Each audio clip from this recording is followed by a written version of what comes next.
This is Boxing Tickets NI. We're glad to say we're joined with Tommy McCarthy. How are you, Hi, Tommy? Sam. All good, all good. The Mac attack is in the building. That's right. um, Tommy, obviously it's been a wee bit of a time, obviously, since you've been in the ring. Obviously, last time out you won the European title. Defying the odds, probably, as you keep continuing to do. Obviously, sometimes people are looking at you for fights and going, Tommy's a good name, it'd be a good one for us to knock off. But, the reinvigoration of your career is you probably turned into the bogeyman of the cruiserweight division. That you're ripping the form book up on what they suggest. How's the hand?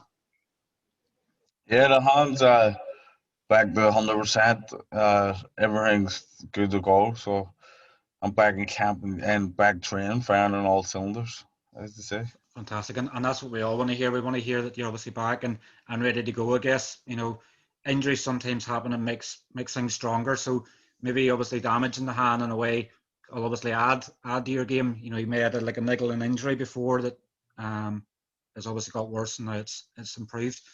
Just obviously want to sort of roll right back, obviously a wee bit. What age did you get involved in boxing, Tommy? I started boxing when I went in the first year. Um, so say it might have been like October 2002, just before I turned 12.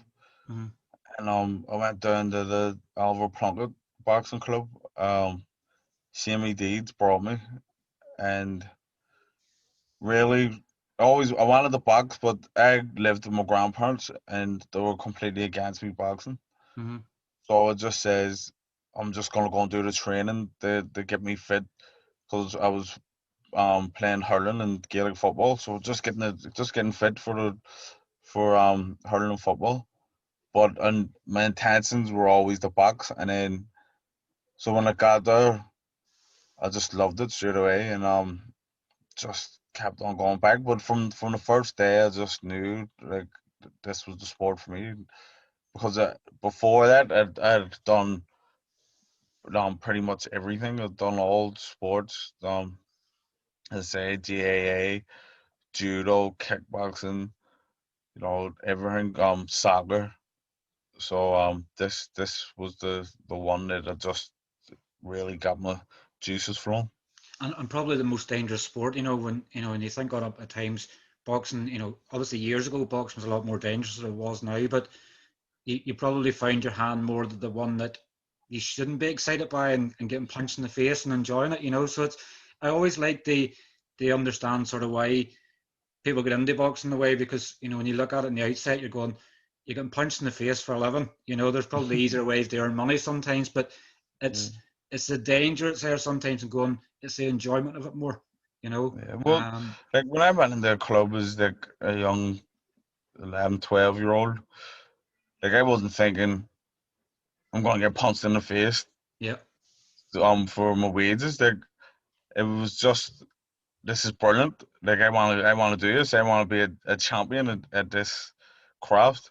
Like money and getting punched in the face is at the back of my mind. Like, Hmm. anybody who goes into a boxing club and they think about getting punched in the face, they're in the wrong place. Because Yeah. really, I was thinking about punching other people in the face. Like, so even I was even like, more so than you getting punched. you know what I mean? So the thought of getting punched never even come into my mind. Yeah, it's probably more so you see in the I guess sometimes, like, I've had other people on, and they've obviously said that Rocky Balboa was probably watching the Rocky films was the reason they get involved in boxing. And if you watch Rocky, obviously he gets probably punched more in the face than you probably ever want to in your life. So it's maybe Uh, sometimes the wrong film to watch to get yourself no, into the like sport. Rocky as well.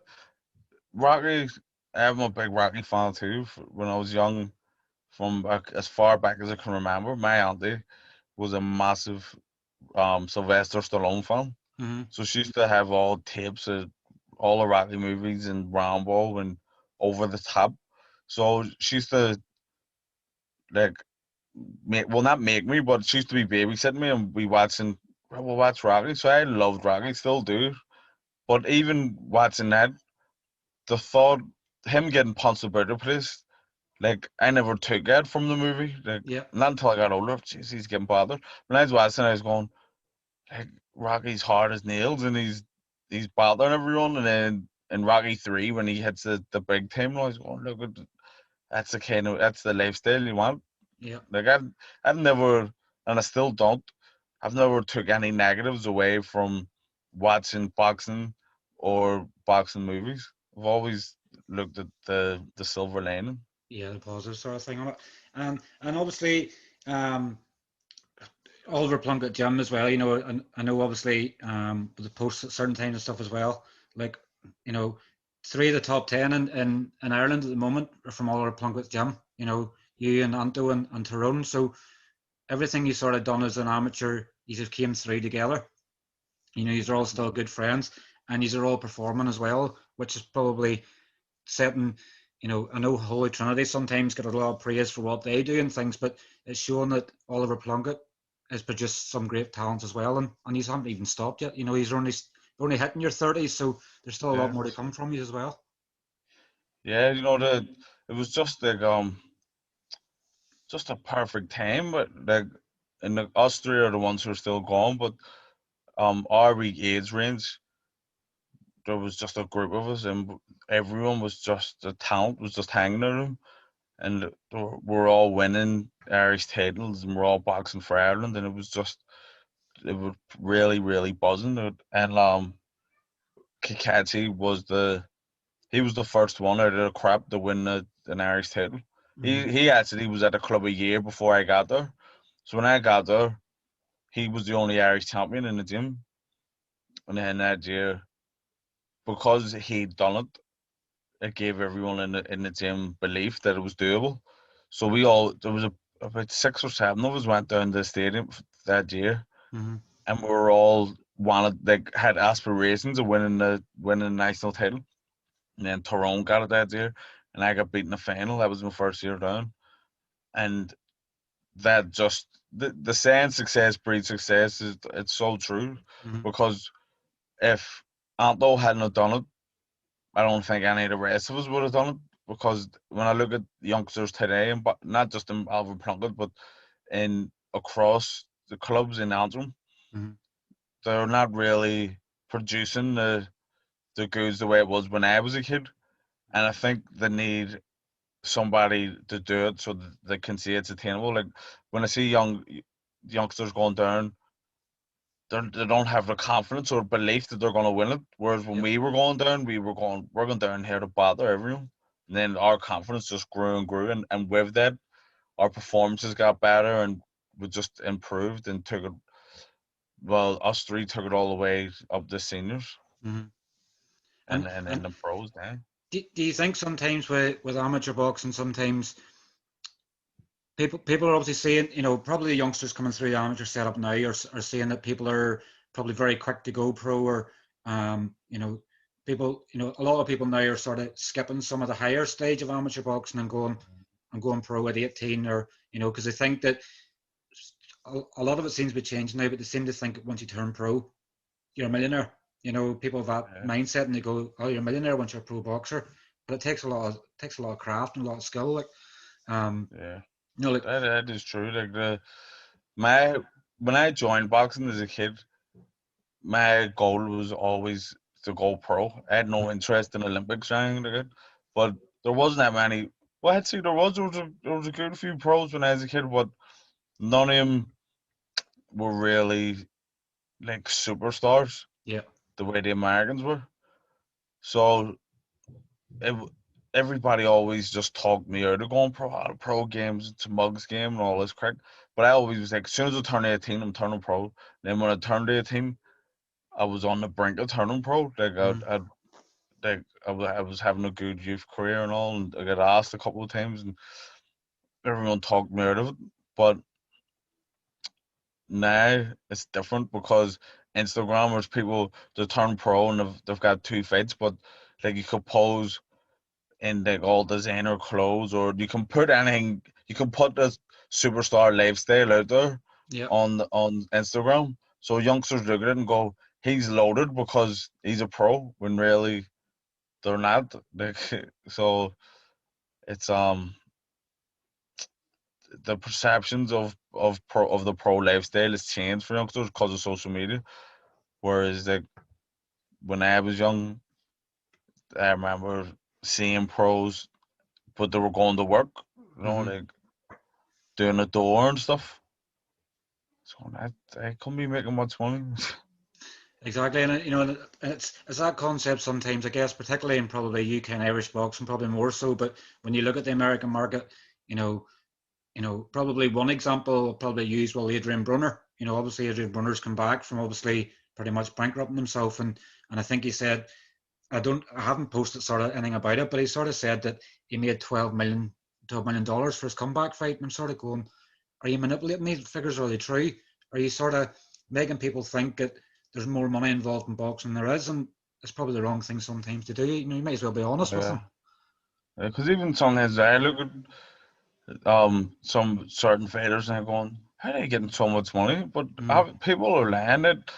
Everything you see on the internet, everything you see on the TV, even everything people say, the majority of it is lies.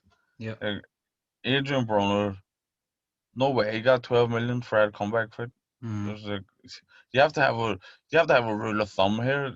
When you see somebody fighting Floyd Mayweather and it's their biggest payday and they're getting 3 million, yeah. or the heavyweights, like a couple, like getting 6 million to fight Anthony Joshua or something. Like, how could he be getting 12 million for a non-title comeback fight in And an partic- empty arena? and particularly with the pandemic and stuff as well. And I think there was other shows on that weekend as well. So it's not like Yeah, they had the only scope that was there.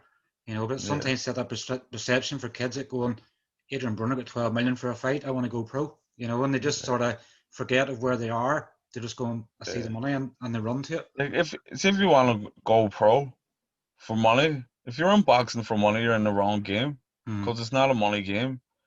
You have to be in it for success, and once you get success, the money will come along with it. mm. But if you're going in there, right, I'm gonna turn pro to make money, just forget about it. Turn pro with ambitions to become a champion, and once you start winning and you become a champion, then money will come. But money doesn't come for a long time. Yep, and it's obviously it's early on in cards. Like I know obviously an example. You fought in the Burnett Zaniakov Yeah, unification, and you were on early in the card, and you were it's on obviously an about five established o'clock in the day. you're So an I mean, established pro as well. And sometimes people don't see before the TV that obviously people that have a good career behind them, and let's face it, Tommy, you done a lot as an amateur as well. So yeah, it's not like you were a journeyman or anything like that. Nobody knew you because you're obviously an established pro and you were building your craft. But people didn't see that and they're going, "Oh, how did Tommy McCarthy get on?" When they come in at seven or o'clock to the watch the I TV part. remember that Burnett show.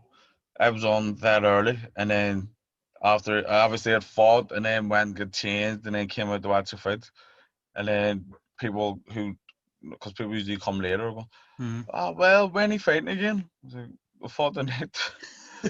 It's so but that's what it's about. Like you, the pro, it's a, it really is a marathon, not a sprint. Like mm, it is a really long game. You have to build up yourself from early in the card, ticket deals and all that. It's a long slog, but you have to be passionate to do it, mm. and you have to put money out of your mind. Obviously, you want to get what you're owed, and you don't want to get too gone. But the main thing is building your career and winning titles. Mm. That's where your mind should be at when you're going pro. And I think like some of the memes, or memes or whatever they're called nowadays, they show like an empty small hall arena and then they show a big arena and they're sort of saying, if you can't support me, in the small time, and because, Irish boxing has been growing up on the small hurl circuit and obviously building your profile up, and it sort of fits it well. It's if somebody's not going to come support them in a small hall, don't even bother, not that you don't bother support them in the big show because obviously any time support's good, but build people up in the right way. And probably one of the Yeah, classic examples of that is James Tennyson. Like James is obviously on the verge of another world title, but he started his craft off in the small hall shows and going left, right, and centre. Obviously, you'd done the yeah. same Like yourself. So James is like I had a bit of a different journey from James, because obviously having the amateur background that Mm-hmm. I had a good start in my career. I was getting good money, good sign on fee, and all that stuff. But James literally did come from four rounders, um, ticket deals, and really climbed up every step of the ladder Yeah. and done it the real hard way to get to where he is. And that like he is the example of what pro boxing is. Like Josh Warrington, he had the same journey that Tennyson's on at the minute. Mm-hmm.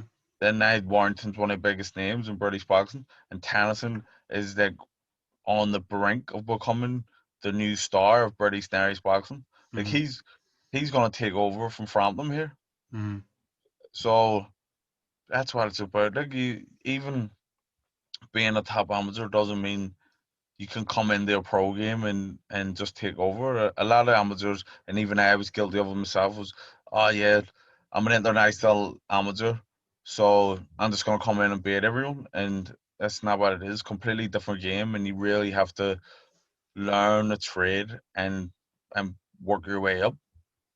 Like the only way you can fast track it is if you're an Olympic medal, and I think that's it. Like Olympic medals are the only ones who seem to be able to get on the fast track. Like even Mm-hmm. guys who are European or world medalists, they still have to take the time to learn the trade. Because Exactly. nobody cares. Nobody's gonna look after you properly unless you've got an Olympic medal.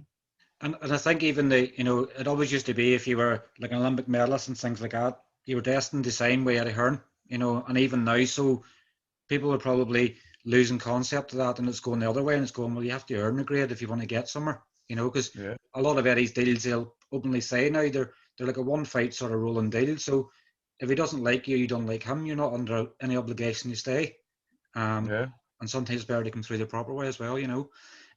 Sort of looking back a bit, and I sort of talked to you off air, before we started on this, on a touchy sort of subject. But you lost your mum at 7.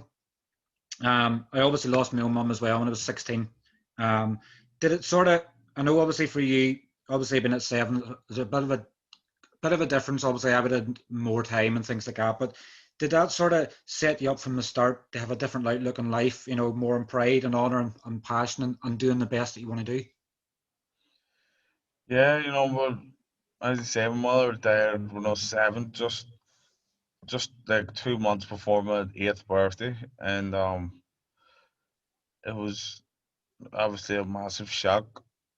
But I think it's kind of made me like it numbed my emotions, kind of like I'm Mm-hmm. not like I don't really get emotional about stuff, um, and I don't know, like not cold, but like I can deal with with people like anyone who dies, I can deal with kind of like it doesn't Yeah. hit me hard the way it would hit other people. And I think because there's nobody higher in your life Mm-hmm. than your mother. They brought you into the world, like, so to lose her, it made me grow up kind of like there's nothing, I can't feel any worse pain. Yeah. But I'm an only child, Mm-hmm. so I always wanted to represent her in the right way, Mm-hmm. because I'm all that is left of her on this earth. Now I've got my own kids, and the legacy continues. But I always wanted to be like make her proud, Yep. and make her memory proud, and always like I think that's why I always wanted to be the best at stuff that I've done, like all, and I always felt that I could be. It And sort of I use it in my own benefit. Like at 16, I was probably the most immature probably person you could have found. I was always getting in bother with the police. I was drinking, smoking, everything else. It shouldn't be that when my mum was there, if she'd have caught me, I'd have get chased around the house mm, with a poker. I'd have been the worst in the sort of world. But it made me grow up and it made me become the best version I could be of myself. Don't get me wrong. you don't have days where you go past and you go, wonder what life would be like differently. Would you be still in the Mm, same path? But I sort of have the mindset of that's life. That it was meant to be, and that's the way it was. But it's weak. When you lose, particularly a mother, you can lose that. Well, it's more I'm not going to live with the regret. I'm going to do everything I can.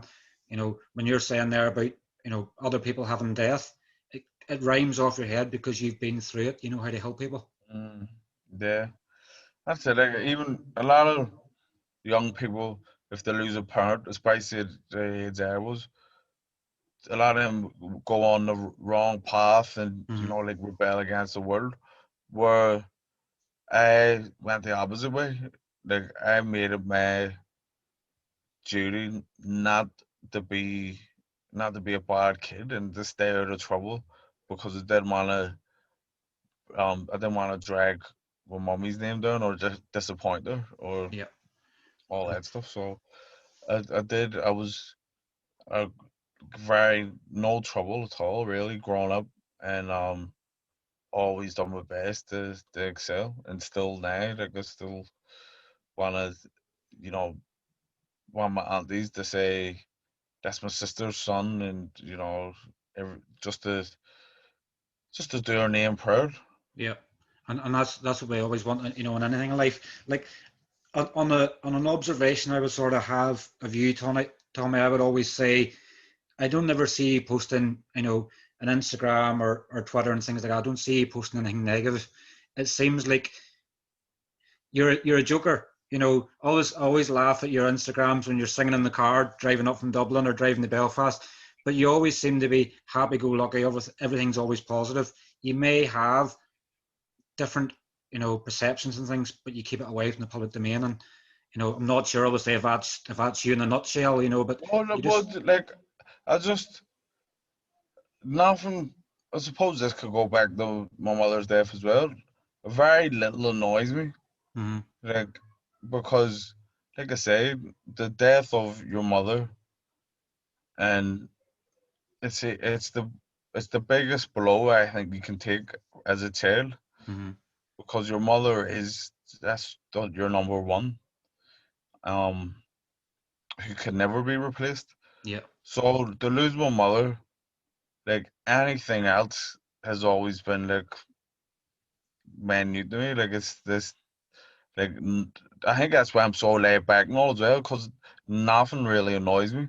yeah, Very sometimes, obviously, I'm a human being, but I just try and keep everything good and light. And as you say, I'm always trying to make jokes. Like even if I'm if I make jokes about people, or I always try and do it in a classy way. Like I never want to yeah. hurt anyone's feelings or anything, but um, I just I don't I don't feel no stress in life because I've had the ultimate stress. So everything else is a piece of piss. Yep, exactly. You've been as they say that you've had the worst sort of thing you can have in life, so nothing else is as bad. So you've already been there. You know what it's like. Nothing else is going to Yeah, get to that level. So you're going, well, if something bad happens, well, something good's going to happen out of it. yeah, yeah. I sort of That's try and why I use that fully believe myself. like everything always works out in the end. So It does. don't get me wrong, you do go through hard times now, but I always just remember, look, it always works out, and it always does.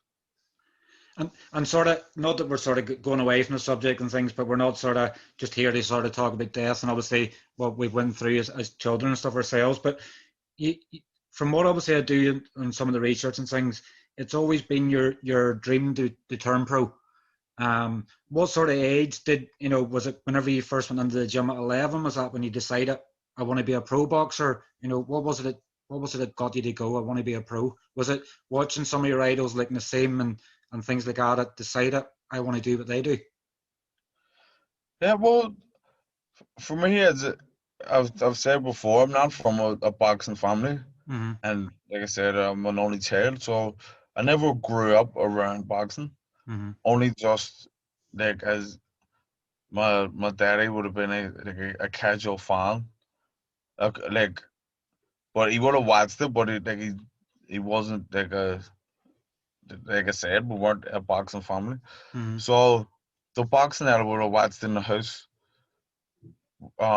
was always pro. I never Yeah. really watched amateur boxing. So when I went to the boxing club and I loved it straight away, I was like, I want to be a boxer. But my reference of being a boxer was a professional boxer. Mm-hmm. Never had any interest in the Olympics or the Commonwealth Games or nothing like that. Because, you, you know, casual fans, which I was as a kid, you think amateur boxing isn't real boxing. Like, Yeah. and you think all amateurs, they're only amateur because they're not good enough to go pro. Mm-hmm. Obviously, as I got involved with the sport, I knew that's not the case. But from day one, that's the way I thought amateur boxing was just to get you ready for the pro. So that's why I always just wanted to go pro. Mm-hmm. It was just the purpose of that. And you've been up now 7 years of pro. 24th of May 2014. Um, things obviously started off very, very well for you. First 5 fights, 5 stoppage 1s. Obviously wasn't as plain sailing as that. You had an American contract that sort of fell through. I think was it 2015. I think was that the first Feile show. So was it Tommy McCarthy Yeah, that sort of led the way for the Feile? Was it? yeah. That was the first ever one, and I topped the bill, so that was great. And when my show, we just had the tent. There was Mm-hmm. about, I think it was 2,000 people there, but it felt like there was 20,000. Yeah. And it was everyone had a great night, and it was a big step up as well for where I was in my career. Courtney Frey, I think Mm-hmm. it might have been my sixth fight or something.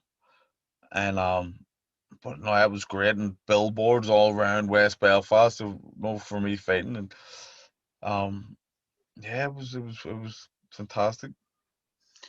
And sort of, but he's still sort of saying Mick now that you need percentages. Obviously, they 10,000 for obviously his fight in 2019.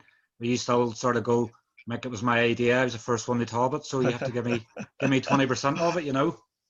Uh, Listen, he can keep all his money, but it's just bragging rights is the main thing. Yeah. Bragging rights is worth more than money to me. And obviously then I think from sort of you fought Matty Askin, probably I think in your own assessment you probably say the fight came too early, but it sort of gave you that bit of experience at the same time.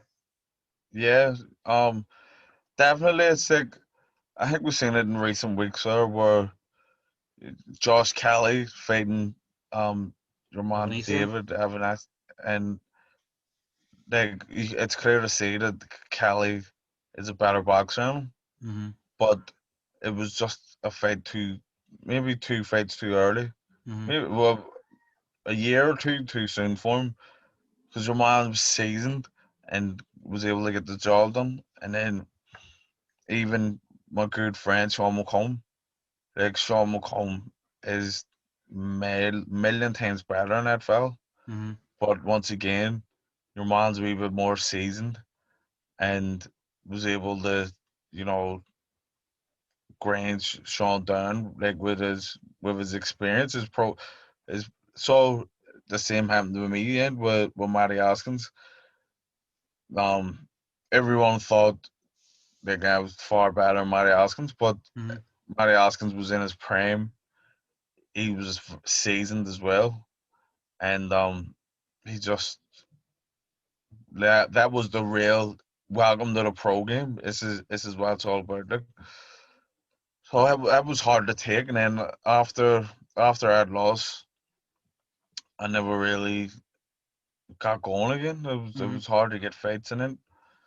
So I hope that doesn't happen to Sean or I don't know Josh Kelly, but I hope it doesn't happen because it's a terrible thing to happen where everybody knows how good you are, Yeah. but now you've got a loss, so you're dangerous. You haven't got a belt, and you don't bring anything to the table. So that's where I found myself in no man's land. So touch wood that doesn't happen to him. And like you sort of nail it in the head sometimes there when people have the confidence, whenever you turn pro and you start winning and things like that, you're going, this, you can nearly get ahead of yourself and go, this is too easy. And, I'm going to do a Floyd Mayweather. I'm going to get to 50-0. and then you get a defeat and you start challenging every second decision you do. You're going, what did I do wrong in camp? What did I do this? Could I have done this a bit better? And you start challenging everything you've done in the lead up, and other fights, and you're going, maybe I didn't have enough, time off between fights and things. And you just start challenging everything, and you just need to snap out of it. It's just like clear the negatives and get back to the big time. positives. Like that Matty Hoskins, I'd never been dropped before, amateur or pro, sparring, nothing. And when he dropped me, I was like, what the fuck's going on here? This is like, couldn't believe it. And then I got up and I was like, he thinks I'm hurt. Because I didn't think I was hurt. I'm just gonna run at him here. And I ran at him and he just haymakers, boom, boom, boom, boom, dropped me again. I was like, twice in one round. Oh my god, like that's what's there. That was a real introduction to the pro game. And just I learned so much from that fight, but it did take a wee bit of confidence out of me. Like anyone can get touched and you can go down. Like it was just it took a lot of willpower to get from there to get back to where I am today. And obviously then, you split from MTK Global, I think it was around 2017, I think it was. Well, I wasn't with Evans first. I was with Pat McGee at the start, and I was with Pat McGee until the Askins fight, and then like I said, there was about a year. I was like a year, and I never boxed again. But I was training, and Pat was getting me in the camps now for different sparring camps now. But the years were going by. Well, a year went by, and a year in boxing is like 5 years in real time because you lost a year. It's so hard to make back up. So, Matthew Maglin reached out to me sent me a message, and asked me if I wanted to join MTK. So MTK and Pat spoke to each other and they done a deal, and then I signed by MTK. Yeah, and obviously, since then, obviously, you've left MTK, and as I label him, Mark Dunlop, the Magic Man. Mark is the Magic Man. If anybody, was to question the magic of Mark, you don't have to look at your record. I think was it 7 or 8 fights you've had in just over, just under 2.5 years of being with Mark. Like Mark is the best manager in the world, and the proof is in the pudding with me, as you say, and James Tennyson and Paul Hayland. Like actually, everyone who he's signed has just went above and beyond. And once I'm saying that I didn't have a fight for a year with Pat McGee, and then when I signed with MTK, I had 2 fights and then never, like I had 2 fights back to back in 2 months, and then never boxed for a year again. So when I left them, all my friends and people were going like, you can't leave, like what are you gonna do? Where are you gonna go if you're not with MTK? You may as well just retire. And Mark spoke to me and he says, look, Tommy, just talk to everybody else. And then after you spoke with everyone, then come back and talk to me. Because once I'd left, a lot of managers did get in contact. But once I went and talked to Mark, I told him what I want out of my career. And he says, look, you just train and get ready, leave the managing to me. And that's it. I put my whole trust in him with my career, because I know that he wants me to do well, and we're doing well. Like even then when I lost against Ragpur, that even though I had more experience and stuff and I knew the crack, it kind of came a bit too soon after the layoff. But as you say, Mark the Magic Man, he was able just to get back to work and get me another opportunity, and then now I'm here, and like you say, in the space of 2 years, I've won 2 titles. And I remember obviously whenever the Ragpur fight was announced, you were fighting Yuri Savikina in the Ulster Hall, and obviously your plan was obviously stay out of danger and not get into a fight. And and he was probably not that I'm obviously going to say he's a wrong type of person, because as obviously the fight went on, his footwork and everything was off, but probably wasn't ideal preparation because you didn't know that the Reactor fight was coming. So, but obviously, as I say, it's just maybe just wrong sort of type preparation, or just came too early in the partnership coming up. But another thing is obviously it's probably happened for a good reason. You Yeah, probably wouldn't be where you are I'm a now big if it wasn't believer. for that defeat. Yeah, I believe in it. Everything happens for a reason. So, like you say, if I had a big Reactor, I wouldn't be. I don't think I'd be European champion right now. Mm-hmm. My career would have went a completely different path. Um, so I had lost, was able. When one door closes, another one opens. So the loss to Reactor made the Italians think, right, McCarthy's an easy touch and a credible name. Got me at shot, went beat him, put me in a mandatory position for the European title, and then Okoli gets his shot at the world title where the belt becomes vacant, and then I'm fighting Bilal Lagoon, who was somebody who was supposed to fight a couple of years previous. Mm-hmm. So everything just came together, and Mark, I have to thank Mark for it, and obviously the universal God, because everything happens for a reason. Definitely does. And I guess for sometimes when a boxer sometimes loses, the sort of go into a slump, and go say for instance they go offline and not go on their social media and everything else and just have a time to away to themselves. Probably you could be a good example on that, Tommy. Whereas you've got beat, you've licked your wounds, you went, what, I'll just do better, and the doors have opened for you. So it's a good example for probably another example. Carl Frampton obviously fought the wee young Mexican kid. Got dropped twice in the first round. Couldn't get the quick fight. Couldn't get the fights, and then they see him getting dropped, and they go, Frampton's done. And then he gets a Yeah, quick fight, and he gets a Santa Cruz fight after it, and you're going, you couldn't write it better. yeah, yeah. Like them, the bad performances and the losses are actually blessings in disguise because they open more doors for you. Like if I was flipping 19 and all, I don't think I would be getting the opportunities that I've got. Like Fabio Turchi I wouldn't have got that shot out in Italy if I was 15 and all. I probably wouldn't even have got the chance to fight Reagpor. Mm-hmm. And even though I lost, it was still an opportunity that came my way. So the blemishes on the record do you a world of good. It may not seem it at the time, but in hindsight, it works out good for you.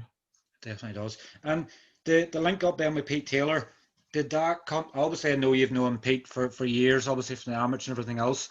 But was it probably more fair to say that you seen what he was doing with Luke Keeler, and it probably reminded you on the talents he had?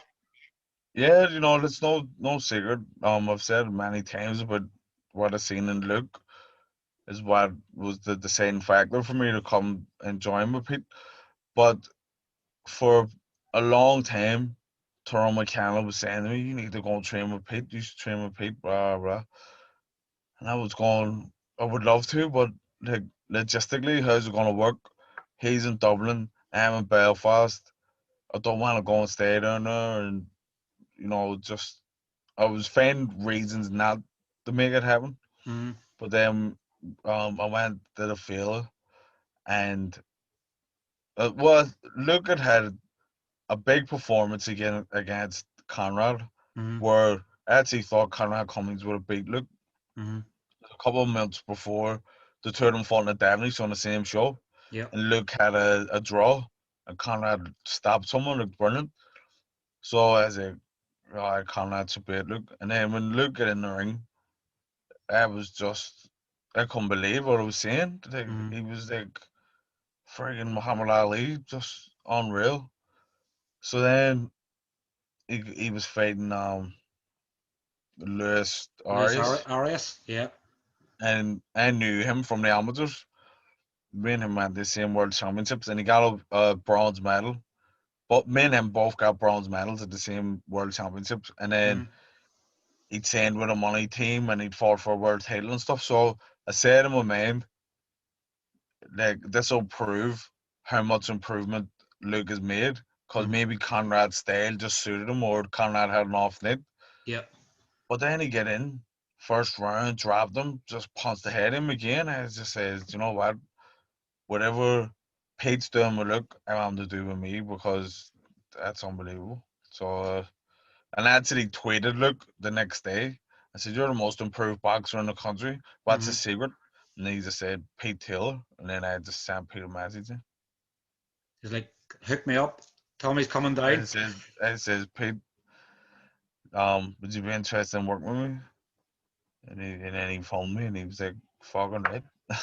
You're right. Bring the magic back. You know, sort of touching sort of on the bubble. Obviously, how did you find fighting on the matchroom bubble?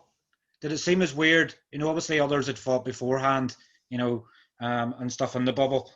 Did you find it weird fighting in the bubble and fighting in front of? You've obviously fought on occasions with little to no fans and stuff there, but Yeah. there probably would have been more in the bubble and probably, you know, early on in the stage of, say, for instance, the Burnett Saniakov card. Did you find anything strange with it, or was it just like? Nah, I enjoyed it. Everything about the bubble.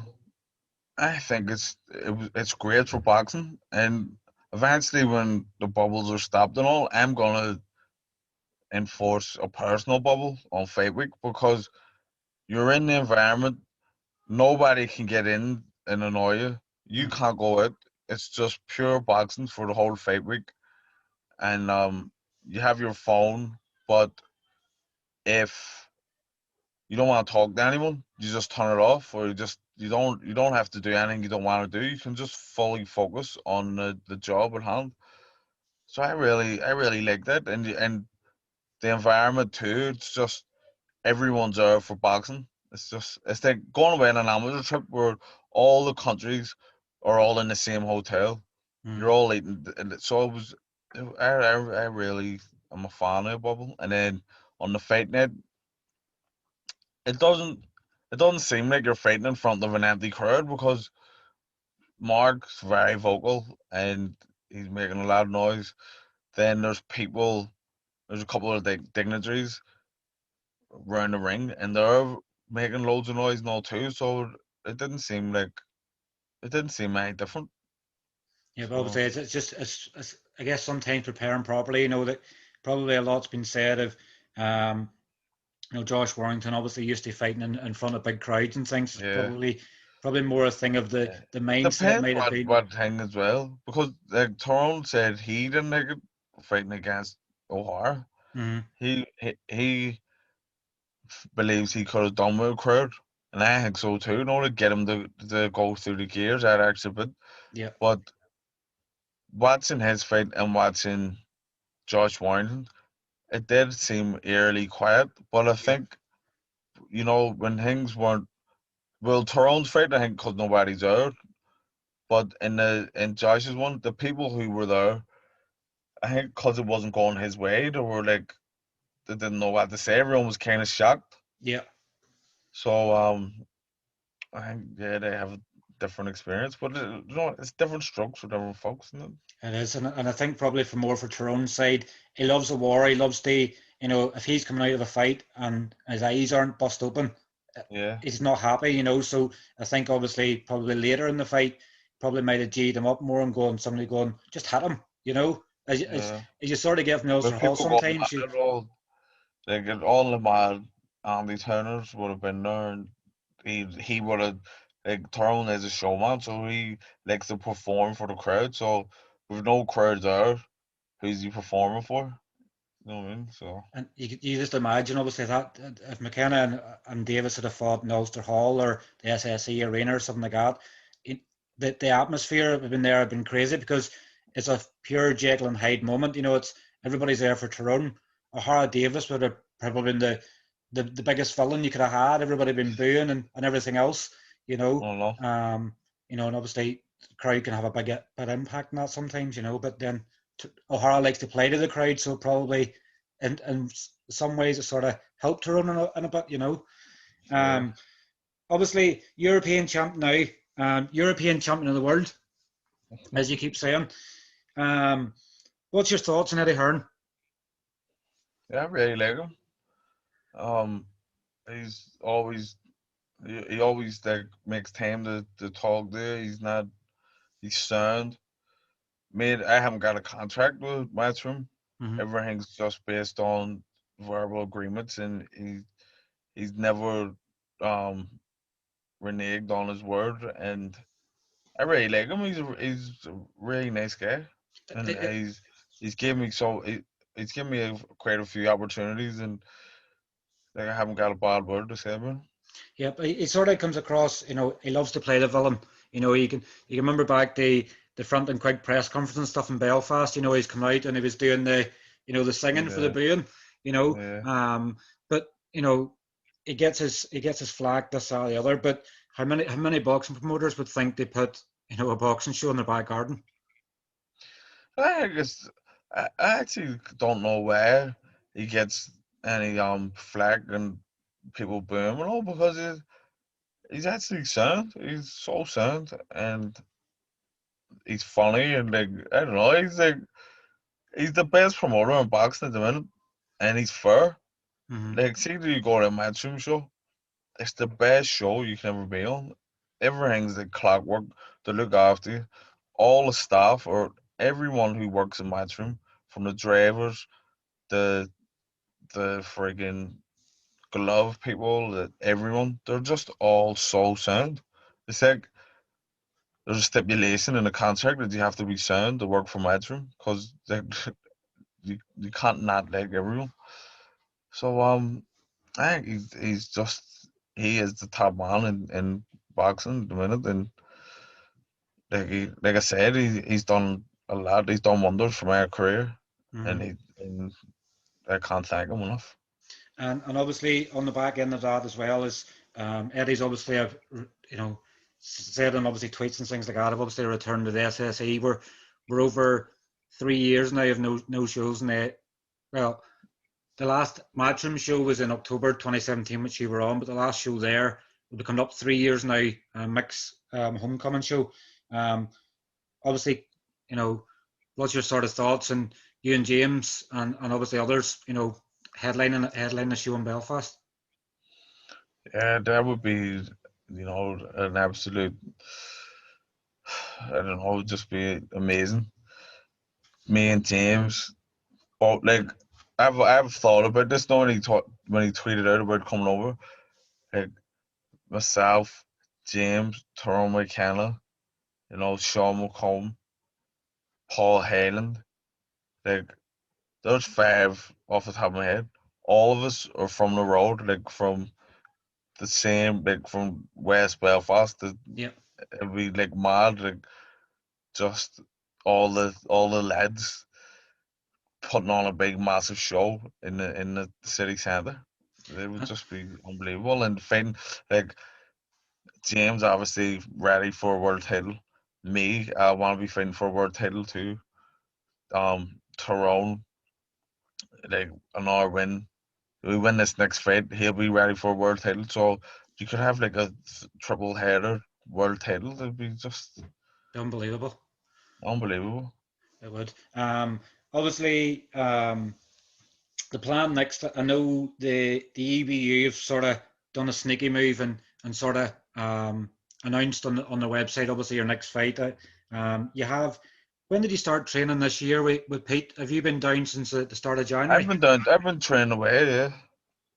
I always like because especially with pandemic, you don't like I said, I'm not signed with Matchroom, so Mark could get a phone call at any moment and say, "Will Tommy be ready in 4 weeks or whatever?" So I've always just keep training hard, not taking over.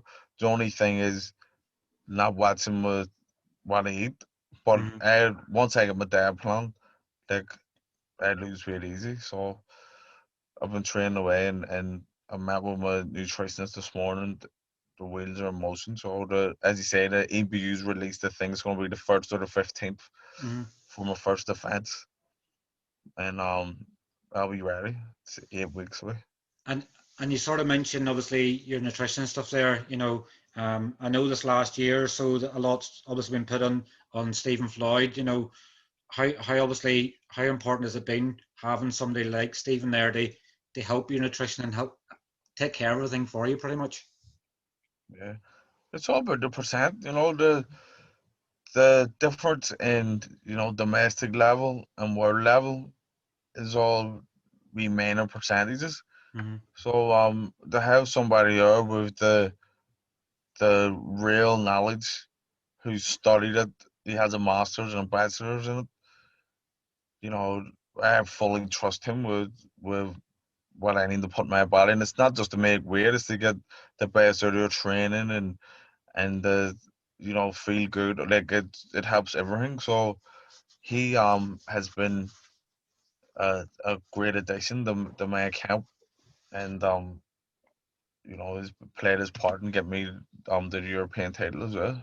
And it's them wee 1% there that obviously are making the difference now, and obviously taking you away from British and European sort of level to world level. And if you don't sort of have your diet on point, you're not going to perform at your best. And when you do get your opportunity, you want to do your best. You don't want to live with the Exactly. regret to go, I wish I'd have dieted them Yeah, 2 extra weeks or something like that. yeah, yeah. Um, Obviously 30 now, and obviously sort of getting to the prime sort of years in boxing. How long more do you see yourself fighting? I've always put a cap on at 36. That's always from a start, from a turn pro. 36 is don't want to go past it, because as you say, the 30s is the prime years, and when you look at boxing, that's the money making years. Mm-hmm. 30 to 36, that's when everyone makes the big money. So if I could get out of the game at 36, which is still relatively young in this day and age, Yeah. and I'll have the bank will be secure the bag, as they say, and I'll be young enough to enjoy.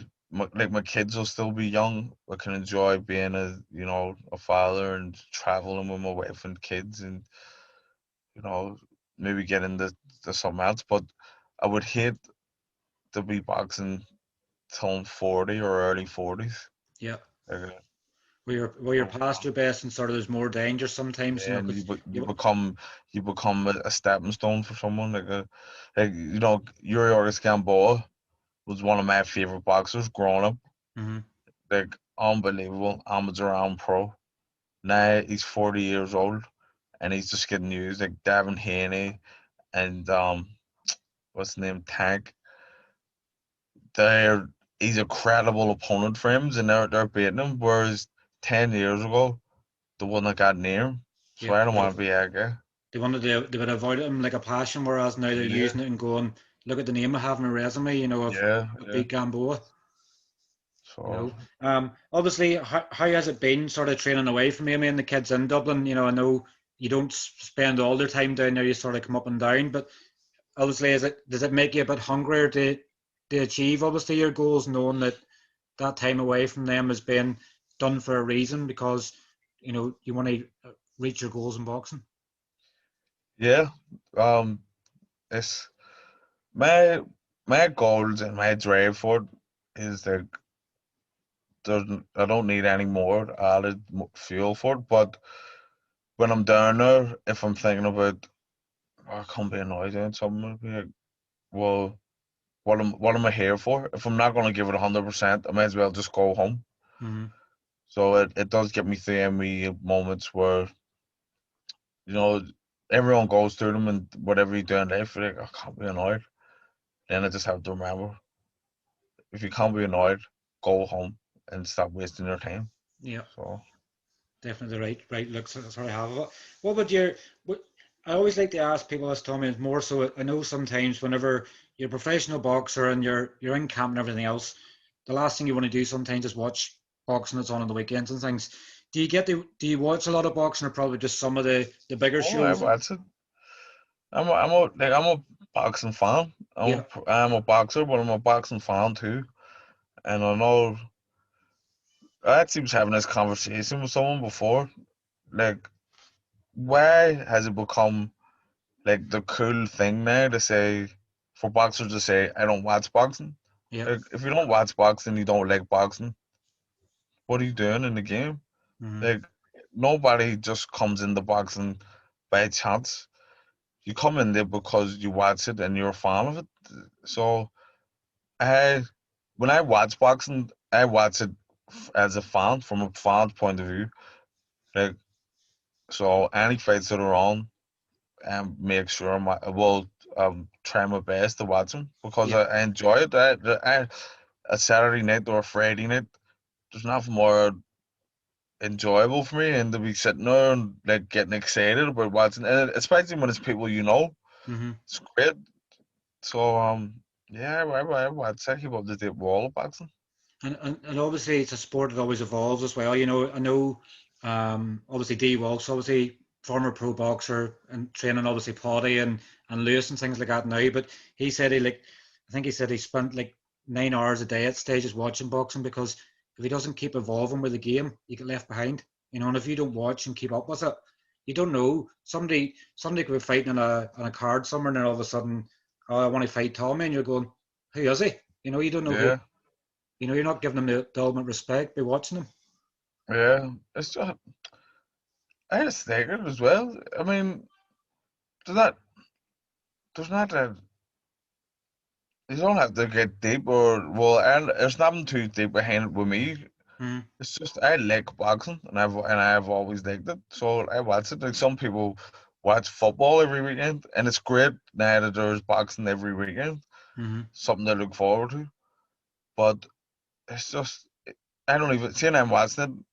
I watch it as if like I'm not a boxer.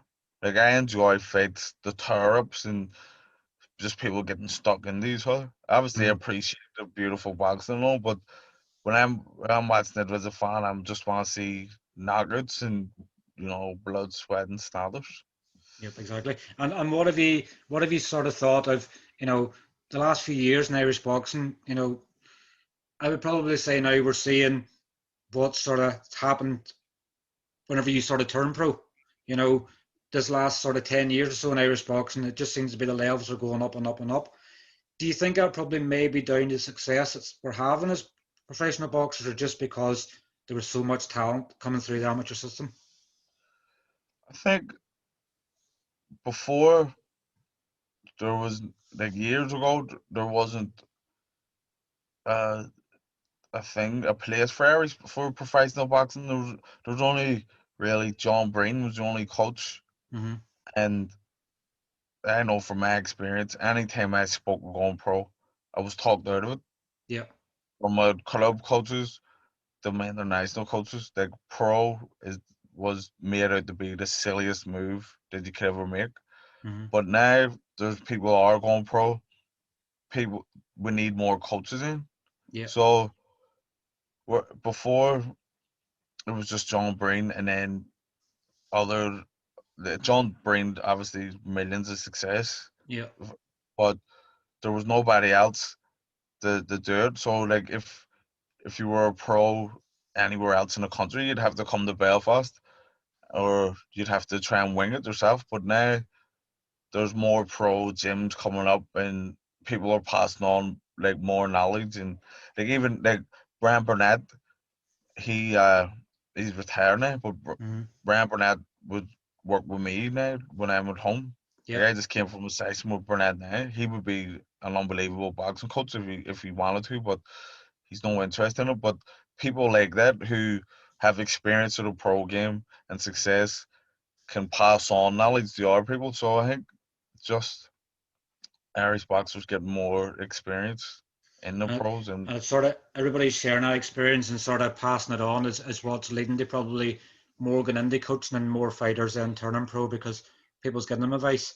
yeah, I yeah, think Owen O'Neill, when he sparred Sam Maxwell and Sean one day in the gym preparing for their fights, and he said he couldn't get over it. He says once he finished the spar, Sean was going, see, when you were throwing this punch, you were throwing your hand in. He's going, he's actually telling me to get better, and that's just what boxing is. Sometimes it's yeah, everybody wants yeah. everybody to do the best rather than, oh, here, keep your hand down so I can punch you. They want Uh-huh. everybody to succeed. You Yeah, know, obviously your big mate fights in a couple of weeks' time, Carl Frampton. yeah. How obviously massive. Obviously You know, in my own opinion, probably Carl's the best Irish boxer we've had, not just for in the ring and out the ring. But how much do you think, obviously, you know, Carl obviously achieving his dream, becoming a three-weight world champion, he's probably already nailed on in the Hall of Fame. But obviously, how massive would it be for Irish boxing and Carl becoming a three-weight king? It'll be huge, and I think for Carl to make this history, they should probably get a statue of him up there somewhere because he's just he's done something that nobody like when I we'll go back again to when I was young and an amateur. When Carl turned pro, Mm-hmm. everyone was thinking he was crazy. Carl is a big factor in the success of Irish boxing because he went on to become a legitimate world champion. So Yeah, somebody who you know who is from I know Carl's a Protestant and a Catholic, but yeah. from the same working class backgrounds, Mm-hmm. somebody from the same background as you, same beginnings, went through the system. For him to go and become a world champion, why can't I do it? Yeah. And there's a thing, like an Irish mentality of, uh, you'll be good, but you can't be world champion, you know, like. But Carl went done it, and then he's done it again. And then if he goes to do it for a third time or a third weight, I think the the standards of Irish boxing is just going to go through the roof because why why is the Americans always doing stuff like this? Because they've Mm-hmm. seen people from the same situation that they're in do it. So for us working class boys from Belfast to see somebody like us to go and make history, it is very inspiring. And it sort of then sets a standard for everybody else to do. Obviously, not forgetting Katie as well. Obviously, you know, Katie done everything there was an amateur. She's turned pro. You know, what she's done for obviously females probably in the sport. We're probably seeing a lot more. You know, I know years ago, Well, look, obviously. like Katie, the proof's in the pudding. Like when Katie was boxing, obviously Katie's a friend of mine's too. I don't know her from when I was young. She was the only female boxer who could do anything Mm-hmm. for years and years. Like all the other females were just the standard was just so low, and Katie was just killing them. And now in the last year, if you look at the pros, this is from Katie turned pro. Yeah. The amateur scene went after a few years, all the amateurs started raising their game. Then Katie turned pro. Now there's girls there who's been world champions for 10 years. I never heard of him. The Mm-hmm. majority of people never heard of him. Katie turns pro. These women are coming out and they're getting the respect that they deserve. Yeah. And the last year, the female fights have I felt have stole the show in Mm-hmm. world boxing. They've been all cracking fights, and whether people want to admit it or not, I think it's down to Katie bringing the spotlight to female boxing and getting the other girls to raise their games because she is, top of the pops. So if they want to compete with her, and obviously when she was undisputed, all the girls want to fight her because they want the attention and want the respect, but they have to get to that level. So they're raising their games too, with hope of being able to challenge Katie. Exactly, and that's what it's all about. You know what? Katie's brought a different spotlight in the box, and that nobody else is going to replicate.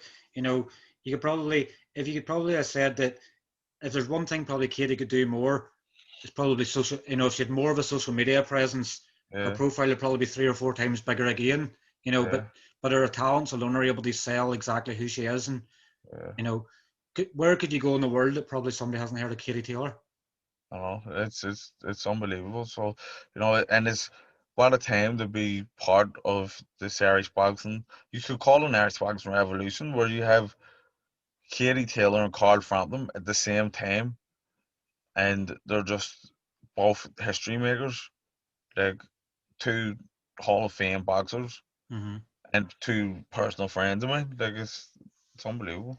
And it obviously then it puts the onus on the likes of yourself and James and Mick and everybody else. It's obviously trying to get to become a world champion. It's you need to keep carrying the torch on. You know, if Carl retires in this year and Katie decides I'm fed up, I'm doing something else, Yeah, there we needs to be need somebody people else who's ready to coming take in over. behind them. And right now, the scene is bubbling for us where we are. Mm-hmm. Like coming in behind him. So there's Mick. They're talking about Mick fighting for a world title. He's gonna fight that guy, um, cool boy Steph Yeah, Fulton. Steph Fulton. And then so there's as the next world champion getting primed and ready. James Tennyson coming in. James Tennyson on the brink of being a world champion. Tyrone McKenna, who's actually on this show, on the Frampton show. Mm-hmm. He's got a big fight. WBO Intercontinental. He wins that. The next step for him is world out. So when Carl does eventually, you know, he probably win this title and probably retire. Mm-hmm. There's a crop of, myself too included, looking to come in and take over world boxing, just take the reins of him. Yeah. So it's great. And then Katie, obviously, I don't think Katie will retire for a long time. Katie loves it. I think she's gonna be here for the next few years. She seems to be getting better as well. Obviously her last fight in the bubble. She hadn't missed a I step. couldn't believe how accurate she was with her punching and the speed and stuff there as well. You were going, what's happened? Is having no pressure of fans there helped in a better aspect for Katie. You and Katie were saying no spectators at or no distractions sort of because we perform better and it gives us the best thing for it. Like Katie does just seem like she's just getting better, so she'll not be going anywhere for a while. But you'll see in the next um the next couple of years, the girls will be turning pro over here. There's gonna Mm-hmm. be some like brilliant girls, cause just people have to see it first. That's why, but Katie and Carl are both. It's unbelievable because they're actually trailblazers. Like Katie didn't have anybody to look to be. I want to be like her. Mm-hmm. So she's went and made all history herself, and now there's a crop of young girls looking at Katie, saying, "I want to be like Katie," and I know it's possible because she's done it, and they'll go on to do big things too. And Carl, you know, there was nobody before Carl for him to look to and say, "Yeah, I want to be a 3-weight world champion." Mm-hmm. Like he's doing it himself, but once he does it, then there's going to be a crowd of young fellas looking, go, right, he was 3-time world champion. I want to be 4-time world champion. Yep. So the two of them were inspirational. Definitely, and I say it's keeping that mantle going so that everybody keeps it further going. And I think probably we're coming in we're scratching the surface now of obviously the next ones to come through because other than obviously Carl and Ryan being world champions here in the last 10 years, we're now getting to the stage where you could have 2 or 3 or 4 at the one time, and Yeah. and if that happens, you're going to see more and more promoters trying to get here, obviously trying to steal more talent, which is And that will happen. That is like definitely going to happen in the next year or two. Hmm. Because like I said, myself, James Tennyson, Michael Conlan, Tyrone McKenna, Anthony Cacace. Am I missing anyone? All Um, not rapping at the door. All rapping at the door to become a world champion. Jason Quigley. Yes. the list endless. Like when could you It could ever go on. probably have been predicting so many could be close to a world title and that just that nails it exactly for what Irish boxing is at the minute. Yeah. So Capital city of boxing, big time. you know. It really is. But look, obviously, Tommy, I know we've obviously taken up probably nearly about an hour and a half of your day today. Obviously, fingers crossed, you obviously are going to get your fight news hopefully very shortly. And getting back out there in May. Is it sort of then obviously a defensive European? Then it's looking at one of the world champions and getting your slice of the pie. Yeah, that's 100%. Defend the title and then go for the world. And Yeah. that's where I wanted to be at this age when I started pro. Like everything, there was a couple of blips on the road, but I've ended up at the destination where I wanted to be. So, just keep working hard, and the ultimate goal is to become world champion. And So I'd say, hopefully it's this year. when I sort of think on it there as well, you're about 2 months away from your next fight, but you could be a world champion this year. That's how mental the sport is. Yeah, Could be a show in Belfast in the year. Tommy McCarthy headlining main event yeah, against Maurice Bredis. World yeah. champion. And that is the goal. That is target is to become world champion by the end of the year. Yep, definitely. But obviously, get this out of the road first. Can't take my eye off football. Yep, definitely is. But listen, Tommy, obviously, well, thank you very much for your time, and hopefully we can catch up with you again soon. There's no problem. Thanks for having me.